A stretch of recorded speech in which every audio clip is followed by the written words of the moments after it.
Joe gave the top of his son's head a playful knuckle rub. "Tonight's special, remember?"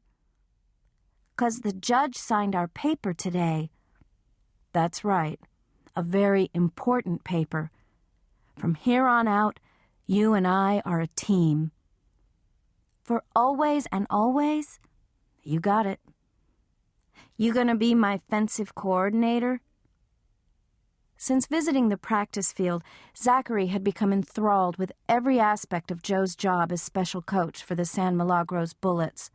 As flattering as it was, Joe hoped his son's fascination with football didn't develop into a lifelong obsession. It was a physically taxing profession, for one thing, the injuries sustained on the field often permanent and debilitating.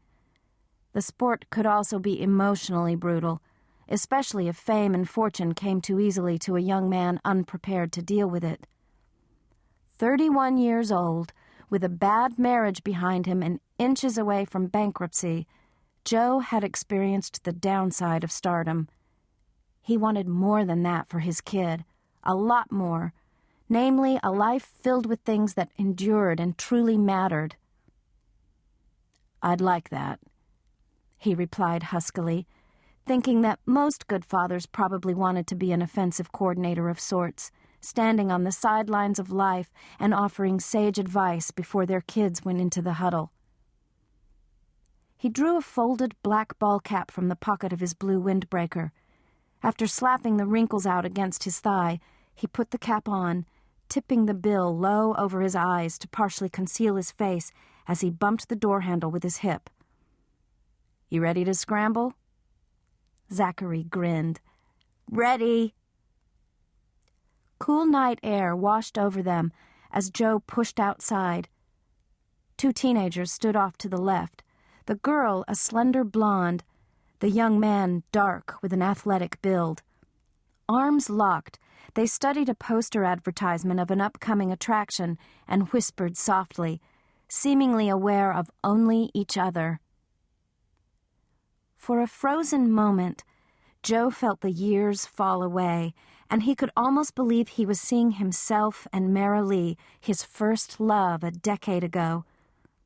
There was something about the girl, the tilt of her head, or maybe the way her golden hair lifted in the breeze, that called to mind moments he'd worked hard to forget. Joe seldom allowed himself to think of Marilee anymore, and he couldn't quite believe he was thinking of her now.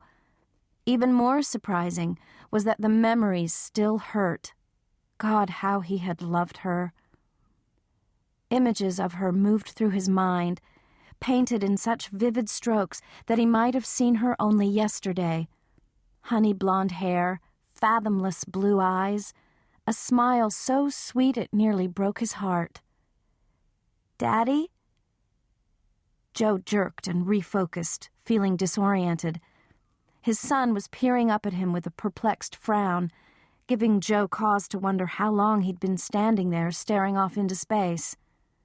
"I'm cold," Zachary complained. It was chilly, par for the course in the Bay Area in March. Gusts of wind molded Joe's open jacket to his torso, the coastal dampness cutting through the nylon. Zachary had been drinking ice-cold pop as well, which undoubtedly made it feel chillier to him than it actually was. Joe pulled the child close to him and quickly snapped the front of his small jacket. "There you go. All better?" Zachary shivered and eyed the soft drink askance. Joe smiled. "Let's just toss it." He moved toward a dome-topped trash receptacle near the island ticket booth. "When we get home, I'll make you some hot Brilliant lights flashed in Joe's eyes. Harsh shouts and the unmistakable click of camera shutters erupted all around them. He heard the teenage girl squeal with fright. "Daddy!" Zachary screamed, pressing closer to Joe's chest. "Daddy!" Smashed between their bodies, the soft drink cup popped its lid and orange soda spurted over the front of Joe's shirt. The shock of icy coldness helped clear his head. "It's all right, Zachary. It's just the press. Daddy's got you." The child locked his arms around Joe's neck and emitted a thin wail of